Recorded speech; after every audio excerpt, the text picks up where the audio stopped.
Қайырлы күн оқушылар. Бүгін мен Базар Ақбота сіздермен бірге 7-ші сынып геометриясының үшбұрыштар және оның түрлері атты тақырыпты бірге талқылайтын боламыз. Бүгінгі сабағымыздың мақсаты үшбұрыштар және оның элементтері, үшбұрыштың медианасы, биссектрисасы, биіктігі, ұғымдарына және үшбұрыштың түрлеріне толықтай шолу жасайтын боламыз. Ең алдымен тақырыпқа көшпес бұрын, үшбұрыштың біздің өмірімізге не үшін маңызды екенін, оның өмірімізге керектігін, керек еместігін көретін кішкене бейнеролик тамашаласақ.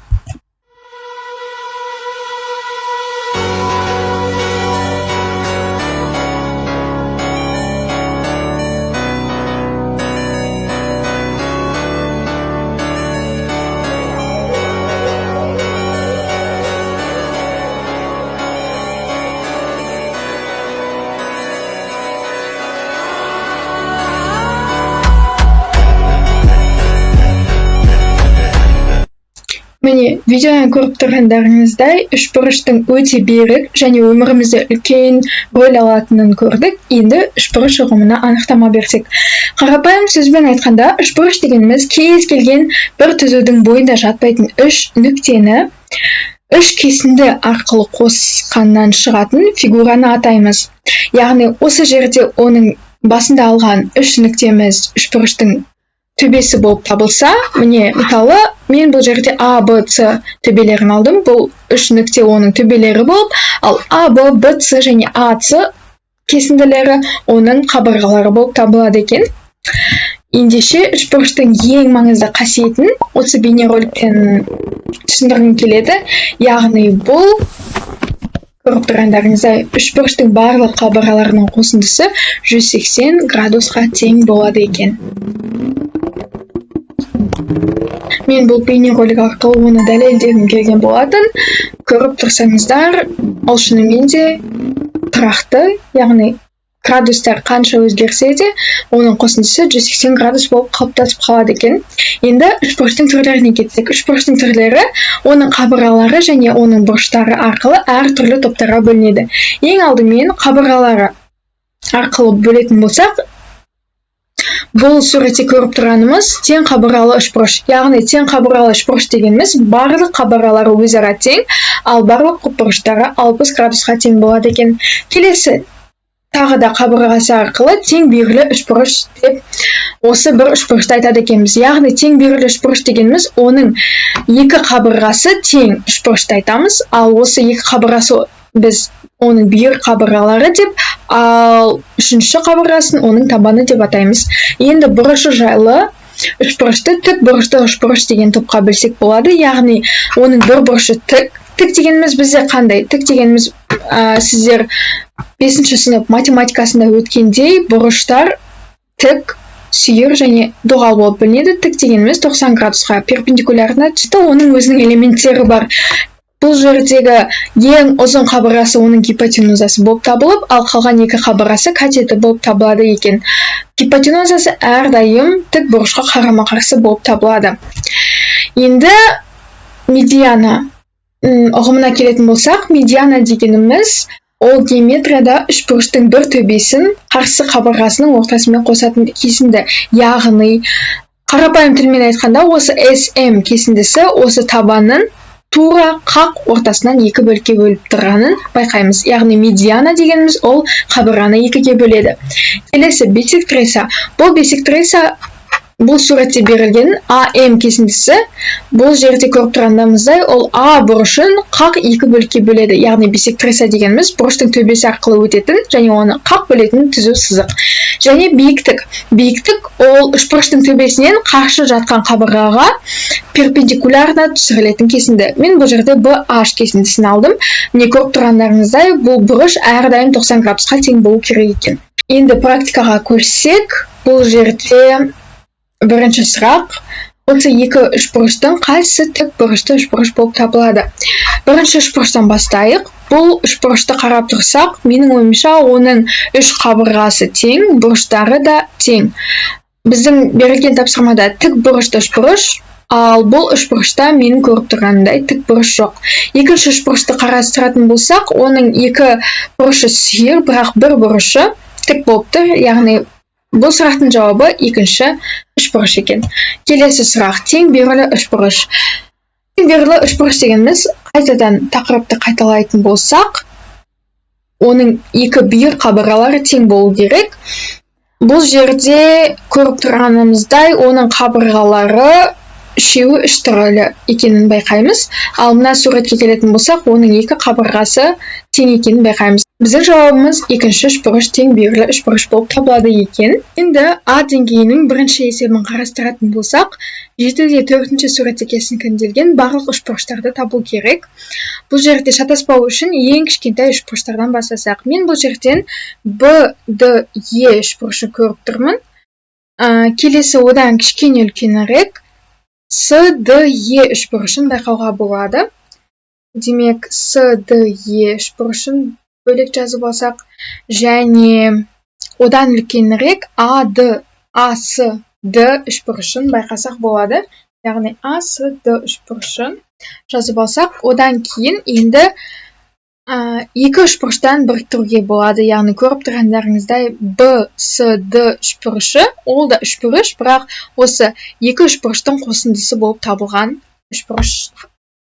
Ең үлкен АБС үшбұрышын да қарастырсақ болады. Яғни АБС үшбұрышы бар. Енді көріп тұрғандарыңызда бізде 5 бұрыш пайда болды екен. Енді екінші есептегі тапсырманы орындасақ, яғни осы суреттегі тең үшбұрыштарды көрсету керек. Тақырыбымызды еске түсірсек, тең үшбұрыштар дегеніміз олардың қабырғалары мен бұрыштары тең үшбұрыштарды айтады екенбіз. Ендеше бірге салыстырып көрейік. Бұл жерде арнайы төркезбен берілген. А-ны көрсек, оның катеттері 1 және 2, ал гипотенузасы осы бір аралықта жатқан және бір бұрышы тік. Енді осы А-ны барлық үшбұрыштармен сәйкестендіріп көрсек, бұрышымен сәйкестендірсек, көріп тұрғандарыңыздай, оның бір бұрышы тік емес. Сол себепті басқа қабырғаларын анықтап керек те жоқ деп санаймыз. Келесі Б. Оның бір катеті 2 см, бір катеті 1 см, және арасындағы бұрышы 90 градус. Демек, А және Б үшбұрыштары тең үшбұрыштар деп аталады екен. В үшбұрышын қарастыратын болсақ, бұрышы тік, бірақ та қабырғалары 2 және 2 см. Бізде қайта қарастырсақ, А ол 1 және 2 см-ге тең еді. Кеттік келесі Г үшбұрышы. Г үшбұрышының бір катеті 1 см, екінші катеті 2 см, арасындағы бұрышы 90 градус. Демек, А және Б және Г үш үшбұрышта бір-біріне тең үшбұрыштар болып табылады екен. Г үшбұрышын қарастыратын болсақ, оның бұрышы тік емес, сол себепті ары қарай қарастырудың мәні жоқ. Д үшбұрышын қарастырсақ, оның да бұрышы тік емес, сол себепті оны қарастырудың да керегі жоқ. Е үшбұрышын қарастыратын болсақ, бұрышы тік әрине, бірақ катеттері 1 және 2. Демек, А үшбұрышына келеді екен, яғни 7-де 5-ші суретте А, Б, Г, Е үшбұрыштары тең бұрыштар. Және басқа қалған В, Г, Д варианттарын қарастырып көрейік. Бірінші варианты. Оның табаны 2 см, ал арасындағы қалған екі қабырғасы тең берілген екен, және бұл бұрыштары демек тең. Ал В үшбұрышын қарастырайық десек, оның бұрышы тік екенін байқаймыз. Сол себепті В-ны қарастырмаймыз. Келесі Г. Оның қарап тұрсақ, табаны 2 см және 2 бүйір қабырғалары тең. Яғни Г үшбұрыштары тең үшбұрыштар болып табылады екен. Және Д үшбұрышын байқайтын болсақ, бұл жерде табаны 2 см, бірақ қарап тұрғанымыздай олардың өлшемі бірдей емес. Демек, Д үшбұрышы келмейді екен. Енді соңғы қалған В мен Д үшбұрыштары, оларды бір-бірімен теңестіріп көретін болсақ, В үшбұрышы бір бұрышы тік, Д-ның бір бұрышы тік, бірақ та олардың қабырғалары тең емес. Сол себепті оларды тең үшбұрыш деп атай алмаймыз. Келесі тапсырмаға көшетін болсақ, бұл үш үшбұрыштың арасынан қайсы медиана, қайсы бисектриса, қайсы биіктік екенін табу керек. Ең бірінші үшбұрышты қарастырайық. Бұл жерде СД кесіндісі АБ қабырғасын тура қақ бөліп тұр. Яғни бұл бізде А медиана болып табылады екен. Енді үшбұрышын қарастырсақ, бұл жерде СД кесіндісі АБ қабырғасын тура қақ бөліп тұрған жоқ. Бірақ көргеніміздей бұл С бұрышын қақ бөліп тұрген, демек үшбұрышы бізде бисектрисаны бейнелейді екен. Келесі Б үшбұрышын қарастыратын болсақ, СД кесіндісі қабырғаны қақ бөліп тұрған жоқ, және бұрышты да байқағанымызда қақ бөліп тұрған жоқ. Бірақ ол табанына 90 градуспен түсіп тұрғанын байқасақ, демек бұл бізде үшбұрыштың биіктігі бейнеленген сурет екен. Келесі, үшбұрышта қанша медиана, бисектриса, биіктік бар? Бұл жерден көрсеткім келеді, яғни егер біз бір төбесінен медиана түсіре алсақ, демек қалған екі төбесінен де тура солай медиана түсіре аламыз. Демек, үш қабырғасы, үш төбесі болғандықтан, үшбұрыштың үш медианасы бола алады. Ал бисектрисасы ол бізде бұрышты қақ бөледі, бір төбеден түскен. Демек, бізде үшбұрыштың үш бұрышы бар, үшбұрышын қақ бөле алатын үш кесінді керек. Демек, үш бисектрисасы болады. Ал биіктік қарастыратын болсақ, кез келген табанына, кез келген жақтан 90 градуспен түсуге болады. Демек, үшбұрыштың үш биіктігі болады екен. Келесі Б деңгейінен тапсырма берсем, осы бір торкөзге дайын берілген кесінділерден үшбұрыш салу керек. Бұл өзіндік жұмысқа және де осы С деңгейіндегі 7-18 есепті бергім келіп тұр. Осы суретте қанша үшбұрыш кескінделгенін санау керек. Сіздер мысалы мынау үшбұрыш болады, мынау үшбұрыш болады, мынау үшбұрыш болады. Тура солай көптеген үшбұрыштар бар. Ең соңында жауабы 35 шығу керек. Яғни сіздер оны өз беттеріңізге жеке жұмыс ретінде тауып 35 үшбұрышты шығару керексіздер. Назарларыңызға рахмет. Сіздермен бірге болған мен Базар Ақбота. Келесі сабағымыз осы үшбұрыштардың бірінші, екінші және үшінші теңдік қасиеттеріне болады. Сау саламатта болыңыздар.